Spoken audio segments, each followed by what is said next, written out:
My name is Dorothy Mitchell, and I just turned 70 years old. On my birthday last month, my son Richard walked into my small apartment, placed a bouquet of flowers on the table, and asked me a question that made my heart stop. Mom, are you happy with the $4,000 Claire sends you every month? I just want to make sure you're comfortable. I froze. My hands trembled. $4,000. For 3 years, I had been living on food packages from the church, wearing donated clothes that smelled like mothballs and other people's lives, eating canned soup and day-old bread from the food pantry. I had exactly $400 to my name each month, and most of it went to pills I needed to stay alive. I looked at my son's kind, trusting face, and I couldn't do it. I couldn't break his heart right there. So I smiled softly and whispered, "Lately, son, it's the church that's been keeping me going." He nodded, relief washing over his face, completely missing what I had just said. And then she appeared. Claire. My daughter-in-law walked into the room like she owned it, radiant in her silk dress and designer heels, a cloud of expensive perfume announcing her arrival. Her smile was dazzling, perfect, rehearsed. But when our eyes met, I saw it. That flash of cold calculation, that moment of panic she tried to hide behind her practiced charm. She had heard every word. What Claire didn't know was that 2 days before my birthday, I had discovered something. Something that would unravel her perfect life, thread by thread. Tell me where you're watching from in the comments, and subscribe right now, because what happened next will prove that the truth always finds its way to the light. After Richard's question hung in the air, Claire moved quickly. Too quickly. She wrapped her arms around me in what looked like a loving embrace, but I felt her nails dig slightly into my shoulders. "Dorothy, you look tired," she said loudly, her voice dripping with false concern. "Richard, your mother needs rest. Why don't we let her enjoy her birthday cake and we'll come back tomorrow?" I watched my son's face soften with guilt, and just like that, she was steering him toward the door. But before they left, Richard turned back. He reached into his jacket pocket and pulled out an envelope. "Mom, I almost forgot. Happy birthday." He kissed my forehead, and they were gone. I stood there in my tiny apartment, holding that envelope, listening to their footsteps fade down the hallway. My hands were still shaking, not from fear, from rage. I opened the envelope.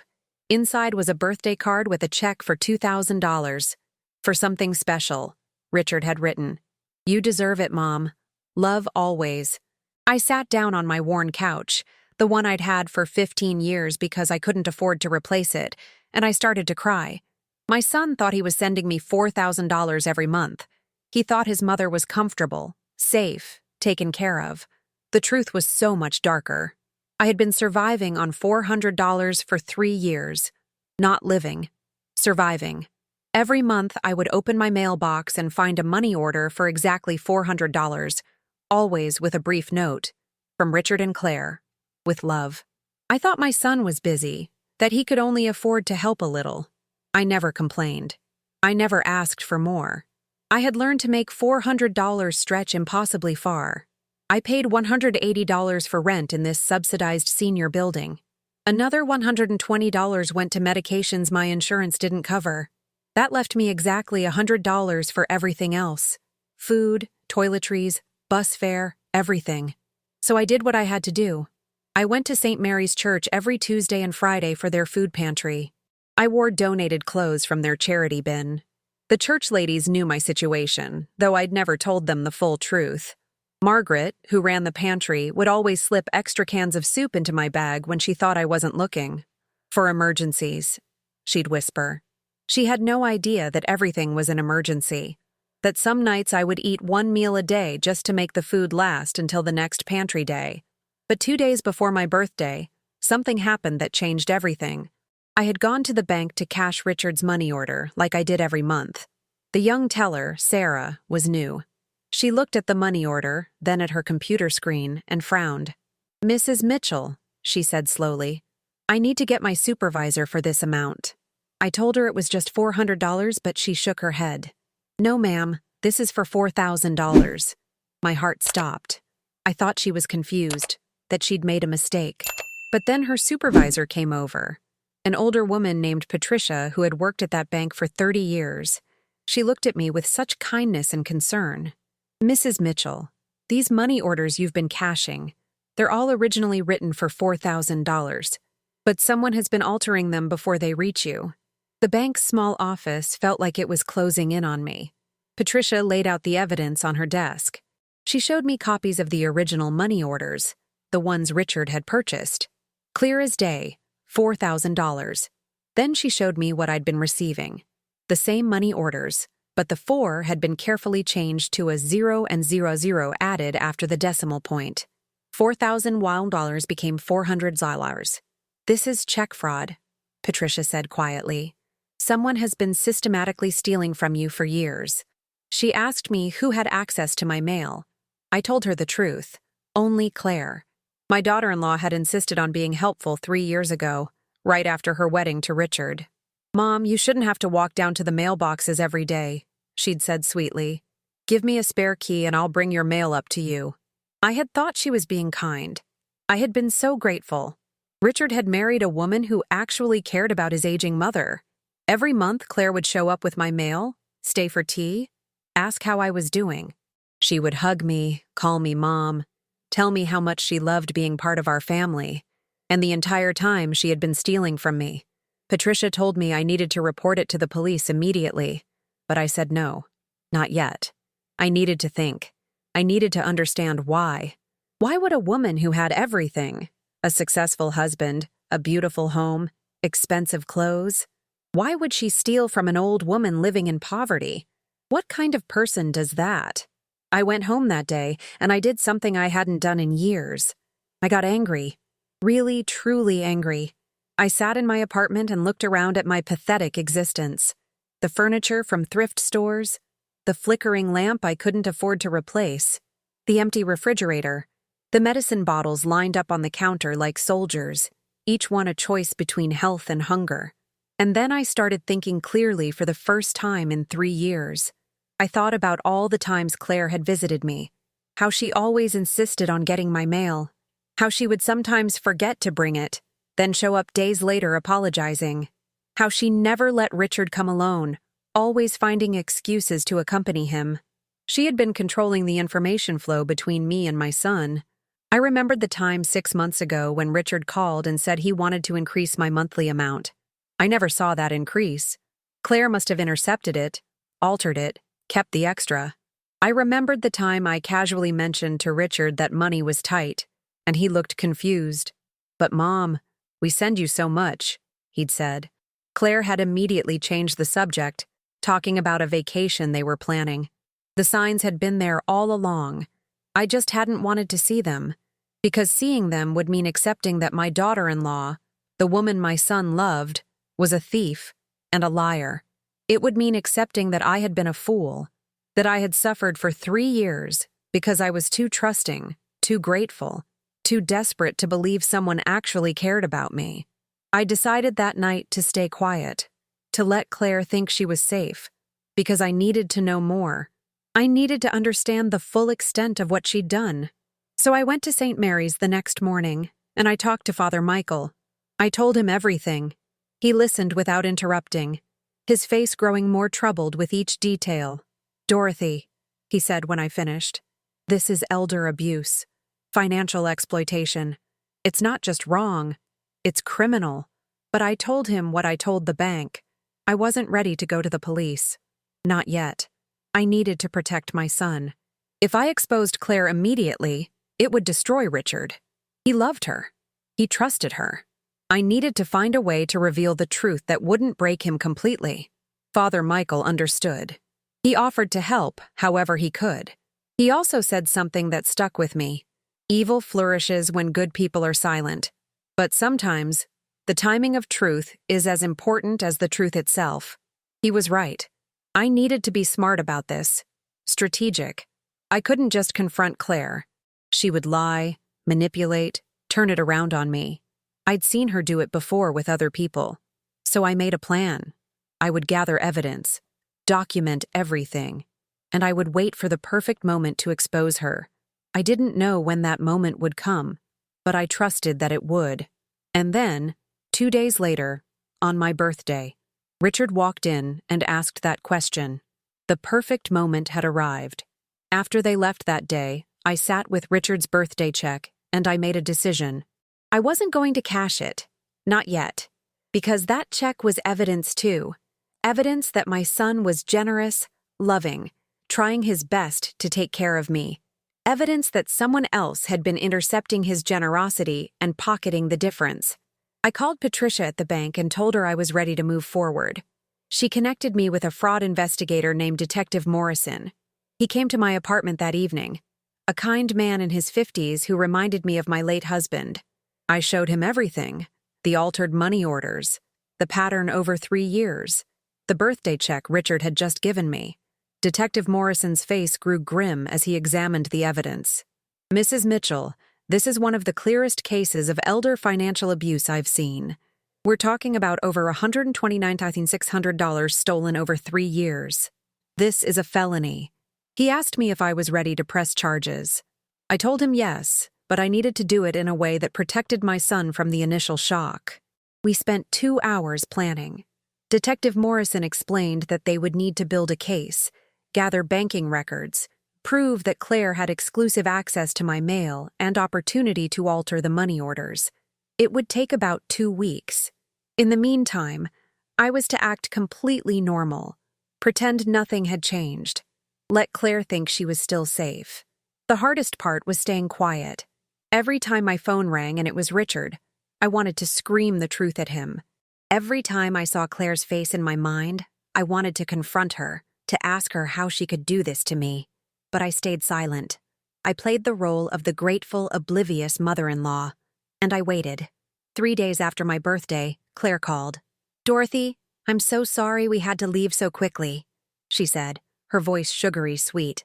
"Why don't you come to dinner this Friday? I'll make your favorite pot roast." I accepted, my voice steady despite the rage burning in my chest. She had no idea that I knew. No idea that her perfect facade was about to crumble. That Friday dinner was the performance of my life. I walked into their beautiful home, the one paid for by Richard's hard work, decorated with expensive furniture and art. I watched Claire move through her gleaming kitchen, wearing a designer dress that probably cost more than 3 months of what she allowed me to survive on. I smiled. I laughed at her jokes. I complimented her cooking. And all the while, I imagined the moment when the truth would finally come out. When Richard would see who he had really married. When Claire would have to face the consequences of her cruelty. That moment was coming soon. Detective Morrison had called that morning to say they had everything they needed. The evidence was irrefutable. They were ready to make an arrest. I just needed to give them the signal. And I knew exactly when that would be. Claire had invited me to lunch the following Tuesday, just the 2 of us. Girls' Day Out, she'd called it. Another performance of the caring daughter-in-law. That's when I would do it. That's when I would look her in the eyes and let her know that I knew everything. As I left their house that Friday night, Claire hugged me at the door. "I love you, Mom," she whispered. I hugged her back and said, "I know exactly who you are, Claire." She pulled back, confused. "What?" I smiled sweetly. "I said I'm so grateful for all you do." She relaxed, laughed, kissed my cheek. She had no idea what was coming. Tuesday morning arrived. I woke up early, put on my best donated dress, and prepared myself for what had to be done. Claire picked me up at 11, all smiles and chatter about the expensive restaurant she was taking me to. As we drove, I looked out the window and thought about all the meals I'd skipped, all the nights I'd gone to bed hungry, while this woman spent my money on luxuries. We arrived at a fancy bistro downtown, the kind of place I hadn't been to in years. Claire ordered champagne, appetizers, entrees that cost more than my weekly food budget. She talked about her upcoming spa weekend, the new car she wanted, the vacation to Europe she was planning. Every word was a knife, but I kept smiling. I kept playing my role. And then, as dessert arrived, I said it. "Claire, I need to ask you something." She looked up, her fork halfway to her mouth. "Of course, Mom. Anything." I leaned forward, my voice calm and steady. "Why did you only give me $400 when Richard sent $4,000? The fork fell from her hand, clattering against the expensive china. The color drained from her perfect face. And in that moment, I knew I had her. For 3 long seconds, Claire just stared at me. Her mouth opened, then closed. Her hands gripped the edge of the table so hard her knuckles turned white. I watched her mind racing, calculating, searching for a way out. Then she laughed. It was high-pitched, nervous, completely fake. "Dorothy, what are you talking about? Richard sends you $4,000 and that's exactly what I give you every month." "No, Claire," I said quietly. "You've been altering the money orders, changing $4,000 to $400. The bank has copies of the originals. They've been documenting it for years." Her laugh died in her throat. She looked around the restaurant frantically, as if someone might rescue her from this conversation. But we were alone at our corner table, far from other diners. She was trapped, and she knew it. "I don't know what you think you found," she said, her voice dropping to a whisper. "But you're confused. You're old, Dorothy. Sometimes old people get confused about money." She was trying to gaslight me, to make me doubt my own reality. It was the same tactic I'd seen her use on Richard whenever he questioned her about anything. But I wasn't Richard. I wasn't blinded by love. I saw her exactly as she was. "The bank has evidence," I repeated. "Detective Morrison from the fraud division has been building a case for 2 weeks. They have the original money orders. They have the altered ones. They have proof that you're the only person with access to my mailbox. This isn't confusion, Claire. This is felony fraud." I paused, letting it sink in. "You stole $129,600 from me over 3 years. Claire's face transformed. The mask of the sweet daughter-in-law cracked and fell away, revealing something cold and ugly beneath. "You went to the police?" Her voice was sharp now, vicious. "Without even talking to me first? Without giving me a chance to explain?" She was trying to flip it, to make herself the victim. But I'd been preparing for this for 2 weeks. I knew every move she would make. "Explain what?" I asked. "Explain how you watched me live in poverty while you spent my money on designer clothes and vacations. Explain how you let me eat donated food while you had champagne lunches. Please, Claire, I'd love to hear your explanation." She opened her mouth, then closed it again. There was no explanation that could justify what she'd done. We both knew it. Then she tried a different approach. She reached across the table, grabbing my hand. Her eyes filled with tears. Perfectly timed. Perfectly executed.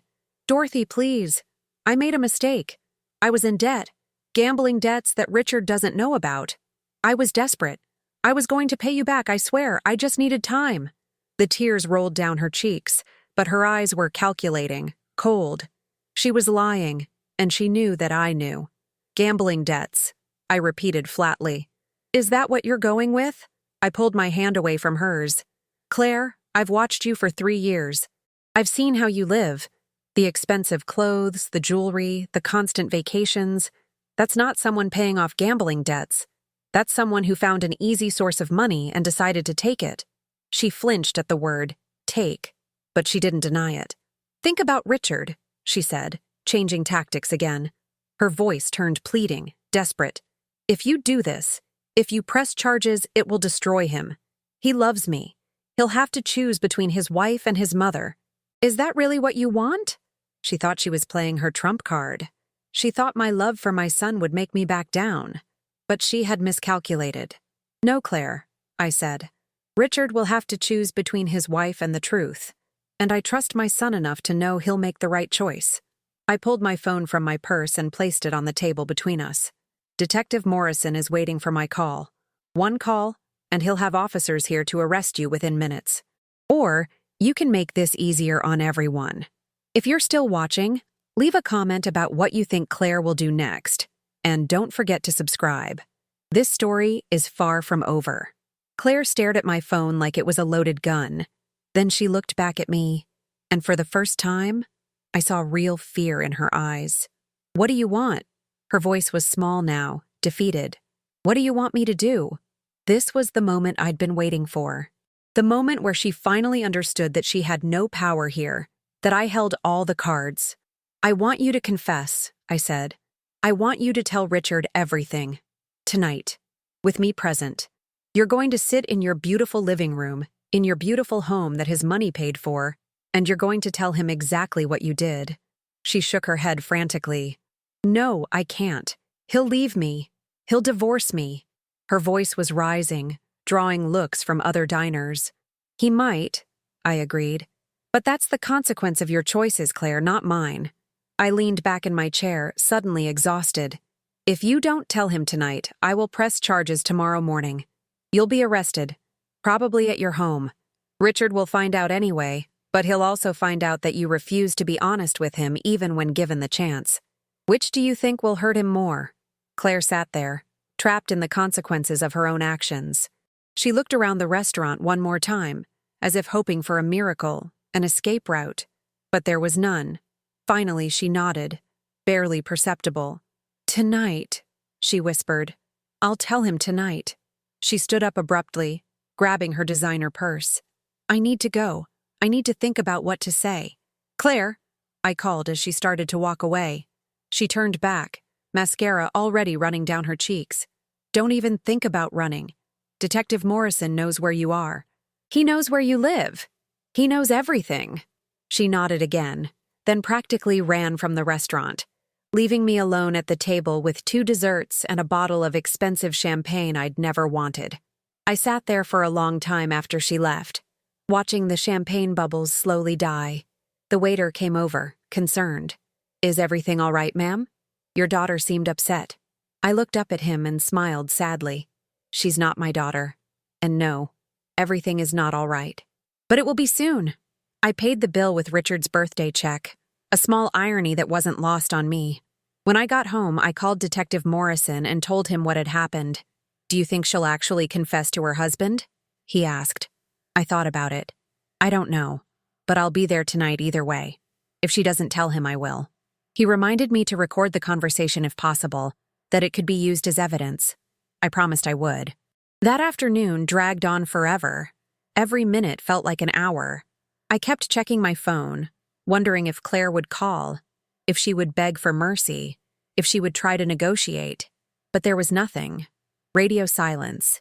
Maybe she was planning what to say. Maybe she was packing to run. I had no way of knowing, and it was driving me crazy. At 6 o'clock, my phone finally rang. It was Richard. "Mom, Claire told me you two had lunch today. She seems really upset. She won't tell me what happened, but she insists you come over for dinner tonight.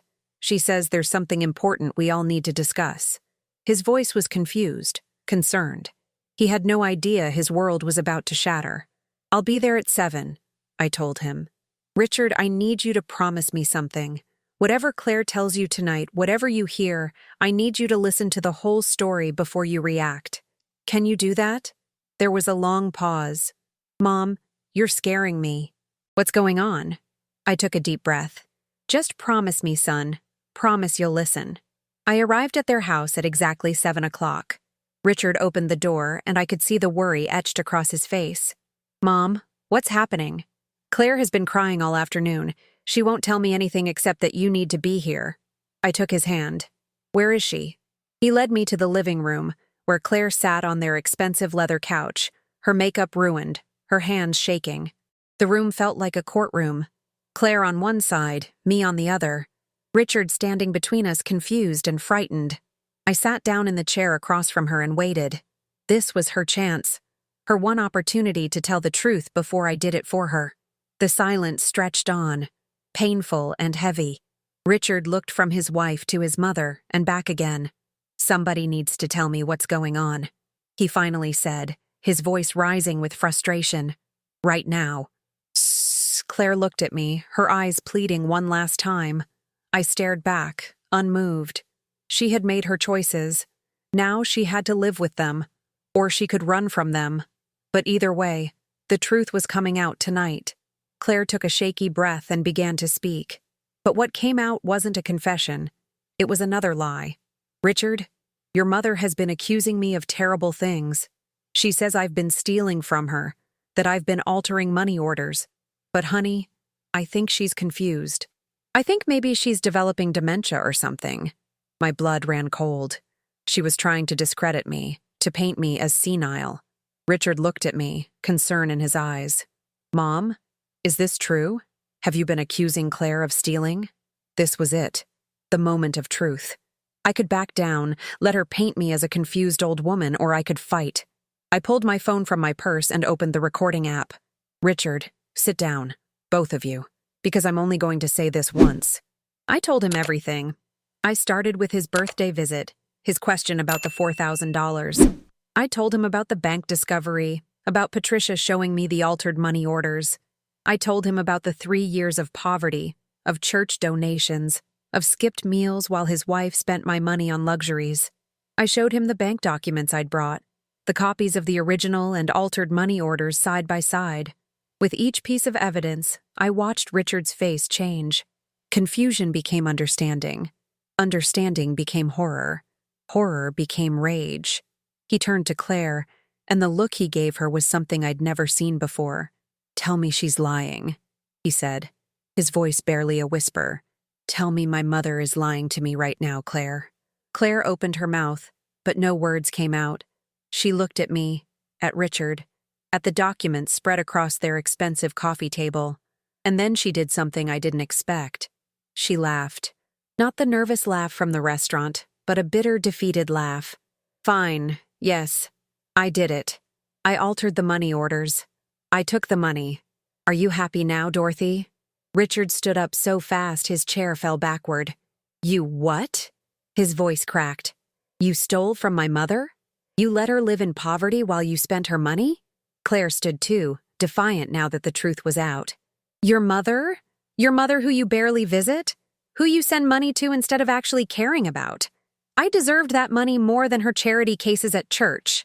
"You deserved it?" Richard's voice rose to a shout. "You deserved to steal $129,600 from my elderly mother?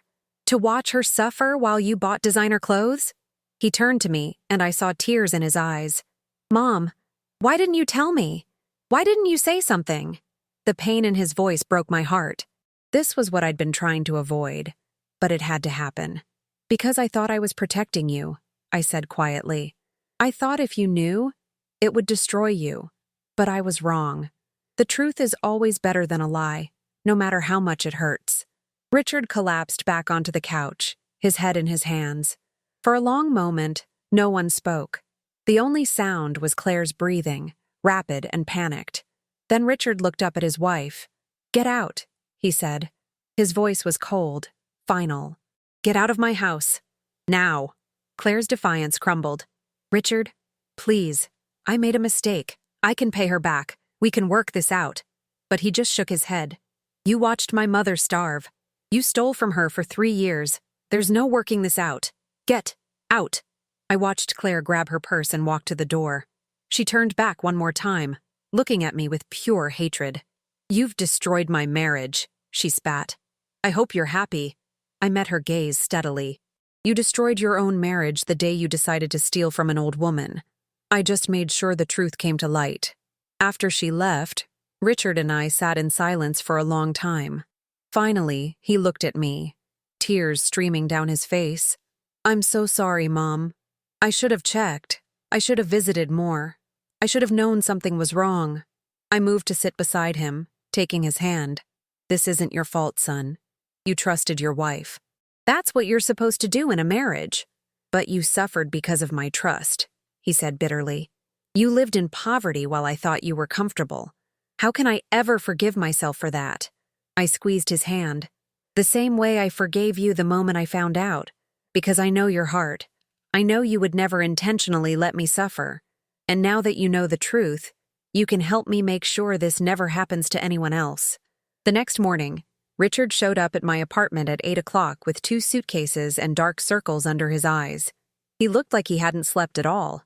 "I left her," he said simply, standing in my doorway. "I packed my things last night and checked into a hotel. But I don't want to stay there, Mom. I want to stay here, with you, if that's okay." I pulled him into my tiny apartment and hugged him tight, feeling him shake with silent sobs against my shoulder. We spent that whole day talking, really talking, in a way we hadn't done in years. Richard told me about the signs he'd missed, the little lies Claire had told that he'd believed without question. "She would show me the bank statements," he said, his voice hollow. "She'd say, 'See? $4,000 to your mother every month, just like you asked. I never thought to verify that you actually received it. I just trusted her. I told him about the church pantry, about Sister Margaret and the donated clothes, about the nights I'd gone to bed hungry.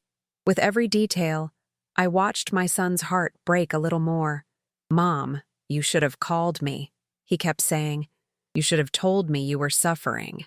But I explained what I'd been afraid of, that the truth would destroy his marriage, that he'd have to choose, that I didn't want to be the mother who drove a wedge between her son and his wife. "She drove that wedge herself," Richard said bitterly. "You just finally showed me it was there." He pulled out his phone and showed me something that made my blood boil all over again. Claire's Instagram account. Post after post of her charity work at St. Mary's Church. Photos of her handing out food packages, hugging grateful recipients, posing with Sister Margaret. The captions were full of humility and grace. "Blessed to give back," one said, "using our resources to help those in need." "Our resources," I repeated, my voice shaking. She was using my money to fund her charity work, then posting about it like she was Mother Teresa. Richard nodded grimly. "There are hundreds of comments. People praising her generosity, calling her an inspiration. And the whole time, the woman she was helping through the church was my own mother, who she was actively stealing from." That afternoon, Detective Morrison came to my apartment for an official statement. He recorded everything I said, every detail about the 3 years of poverty and Claire's systematic theft. When I finished, he looked at Richard with sympathy. "Mr. Mitchell, I'm sorry you're going through this, but your mother's testimony, combined with the bank evidence, means we have an airtight case. We'll be arresting your wife this evening." Richard's face was stone. "She's not my wife anymore, or she won't be once the divorce is finalized." He turned to me. "Mom, I want you to press full charges. I want her prosecuted to the fullest extent of the law. What she did to you," his voice cracked, "what she did was evil, and she needs to face the consequences." At 6 o'clock that evening, my phone rang. It was Sister Margaret from the church, her voice confused and upset. "Dorothy, dear, the police just came and arrested Claire Mitchell at the church. They said something about fraud and elder abuse. There must be some mistake. Claire has been our biggest donor for 3 years. She's been helping feed people like you." The irony of that statement hung in the air between us. "Sister Margaret," I said gently, "there's no mistake. Claire was stealing from me and using that stolen money to donate to the church. The money she was giving you was supposed to be taking care of me. That's why I needed the food pantry in the first place." There was a long silence on the other end of the line. Then Sister Margaret began to cry. "Oh, Dorothy. Oh, my dear God. We've been celebrating her generosity while you suffered. I'm so sorry. I'm so sorry." The next few days were a whirlwind. Claire was charged with multiple counts of elder financial abuse, forgery, and fraud. The bail was set at $50,000 and she couldn't make it. Richard had frozen all their joint accounts and moved all his money to new accounts she couldn't access. She sat in jail, probably for the first time understanding what it felt like to have nothing, to be powerless, to depend on others for your survival. Richard's lawyer helped me file a civil suit to recover the stolen money. But more importantly, Richard insisted on something else. "Mom, I want to pay you back every penny she stole, plus interest, plus 3 years of what your life should have cost if you'd been living comfortably." I tried to refuse, but he wouldn't hear it. "This is not negotiable. You suffered because I was blind. Let me make it right." Within a week, my bank account went from $127 to over $200,000. Richard had calculated 3 years of comfortable living expenses, added the stolen amount, and included extra for pain and suffering. I sat in the bank with Patricia, the supervisor who had first discovered the fraud, and we both cried looking at that number. "You deserve this," Patricia said. "You deserve every penny and more." But the money wasn't what healed me. What healed me was Richard's presence. He moved into my tiny apartment, sleeping on my worn-out couch, helping me grocery shop without checking prices, taking me to restaurants I'd only dreamed about. "I'm not leaving you alone anymore, Mom," he said. "Never again. I don't care if you have $1 million or 10 cents. I'm your son, and I should have been here all along." 2 weeks after Claire's arrest, we went back to St. Mary's Church together. Sister Margaret met us at the door with tears in her eyes. Richard had called ahead and explained what he wanted to do. In front of the entire congregation, he stood up and told them the truth. He told them how his wife had stolen from his mother, how she had used that stolen money to appear charitable, how the whole thing had been a cruel deception. My mother, Richard said, his voice echoing through the church, spent 3 years coming here for food donations, wearing donated clothes, surviving on your charity, while my wife donated $180,000 of money that was supposed to be caring for her. My mother is not a charity case. She's a victim of financial abuse. And I'm here today to make something clear. He pulled out a check and handed it to Sister Margaret. This is $200,000 for the church's food pantry program. Not in Claire's name, in Dorothy Mitchell's name, so that every person who comes here for help will know it's my mother's generosity feeding them, not my ex-wife's. The congregation erupted in applause. People came up to hug me, to apologize for not seeing my suffering, to thank me for my forgiveness. But the person I remember most was a young woman named Maria. She was about 30, with a baby in her arms and 2 small children clinging to her legs. "Mrs. Mitchell," she said quietly, "I've been coming here for 6 months. My husband left us. I work 2 jobs, but it's not enough. Without this church, my babies would go hungry. Thank you. Thank you for helping people like me." That's when I understood something important. Claire had done something terrible to me, but the money she'd stolen had still helped people. It had fed hungry children. It had kept families from homelessness. Her motives were selfish and cruel, but the outcome had still been good. And now, with Richard's donation in my name, that good would continue. I could take something evil and transform it into something beautiful. The trial came 3 months later. Claire's lawyer tried every trick in the book. They claimed she had a mental illness, that she was a shopping addict who couldn't control herself, that she never meant to hurt anyone. But the prosecutor was relentless. He showed the jury photos of my apartment. He brought in Sister Margaret to testify about the clothes I'd worn and the food I'd needed. He showed them Claire's Instagram posts, the designer clothes, the vacations to Paris and Milan. The jury deliberated for less than 4 hours. Guilty on all counts. The judge sentenced her to 5 years in prison and ordered her to pay full restitution. But by then, Richard had already paid me back, so the restitution money would go to a fund for other elder abuse victims. Claire's lawyer asked for leniency, pointing out that she had no prior criminal record. The judge looked at Claire with cold eyes and said something I'll never forget. "Mrs. Mitchell," the judge said, "you didn't steal from a stranger. You stole from your husband's mother, a woman who trusted you, who welcomed you into her family. You watched her suffer for 3 years and did nothing to help her. You used her suffering as a tax write-off and a social media opportunity. This court finds your actions particularly cruel and calculated. 5 years is the minimum sentence, and frankly, it's more than you deserve in terms of mercy." I watched Claire being led away in handcuffs, and I felt nothing. Not satisfaction, not revenge, not even pity, just emptiness. She had stolen 3 years of my life, but I had taken back my power. That was enough. Richard squeezed my hand as we left the courtroom. "It's over, Mom," he said. "It's finally over." But I shook my head. "No, honey, it's not over, it's just beginning. Because here's what I learned from all of this. Suffering can either destroy you or transform you. I chose transformation. With the money Richard gave me, I moved out of that tiny apartment into a beautiful 2-bedroom condo. Richard moved in with me, and we rebuilt our relationship from the ground up. Not as the distant son and forgotten mother, but as 2 adults who genuinely enjoyed each other's company. I started volunteering at St. Mary's, not as someone who needed help, but as someone who could give it. Every Tuesday and Friday, I helped Sister Margaret distribute food packages. And every time I handed someone a bag of groceries, I looked them in the eye and said, "You matter. Your life matters. Don't let anyone make you feel invisible." Because I knew what it felt like to be invisible, and I never wanted anyone else to feel that way. Richard threw himself into his work with a new purpose.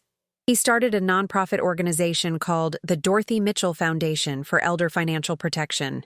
The foundation educates families about financial abuse, provides free legal services to victims, and trains bank employees to recognize the signs of elder exploitation.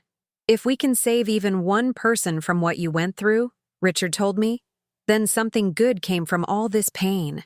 6 months after the trial, I got a letter from Claire in prison. She asked for forgiveness. She said she'd been in therapy and finally understood the depth of what she'd done. She claimed she was a different person now, that she'd found God, that she wanted to make amends. I read that letter 3 times, and then I did something that surprised even me. I wrote back.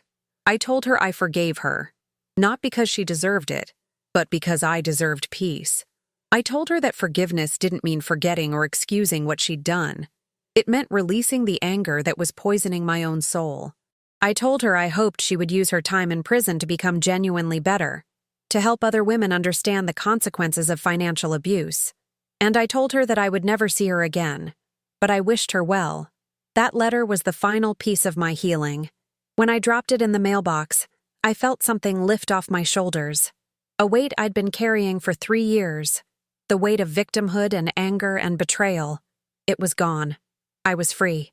Not because Claire had been punished, but because I had chosen to let go of the pain she'd caused me. Today, 1 year after that terrible birthday revelation, I'm sitting in my beautiful condo with Richard in the next room working on foundation business. My refrigerator is full. My closet has new clothes that fit properly. My medicine cabinet has all the pills I need, and I never have to choose between health and food. But more than that, I have my son back. I have purpose. I have peace. Last week, a woman named Helen came to the foundation for help. Her daughter-in-law had been stealing from her for 5 years. Helen was living in poverty while her son's wife bought luxury cars and took exotic vacations. The story was so familiar, it made my heart ache.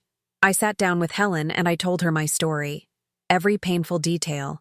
And when I finished, she looked at me with tears in her eyes and said, "You understand. You actually understand." "I do," I told her. "And I'm going to help you get justice, just like I got mine."